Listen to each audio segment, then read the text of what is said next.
24টার মতো আজকে BLS support, ALS support ambulance আজকে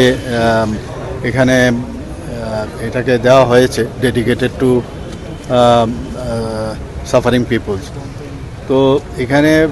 20টা যেটা আছে বিশেষ করে ট্রমার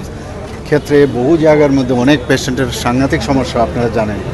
তো রাস্তার মধ্যে আনতে যদি এই ধরনের বিএলএস বা এএলএস সিস্টেম না থাকে তাহলে কিন্তু অনেক পেশেন্ট রাস্তায় নিতে কিন্তু অনেক সময় মারা যান। তো সেই জায়গায় এটাকে প্রপারলি যাতে পেশেন্টকে নিয়ে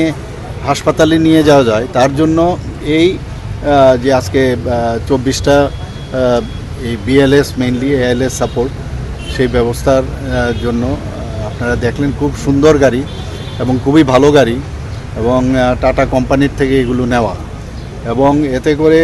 প্রায় আমাকে যে রিপোর্ট করা হলো প্রায় 24 থেকে 25 লাখ টাকা করে এক একটা গাড়ির দাম, এবং টোটাল আমরা প্রায় 25 থেকে 25.5 কোটি টাকা, 5 থেকে 5.5 কোটি টাকা এর মধ্যে আমরা খরচ করেছি।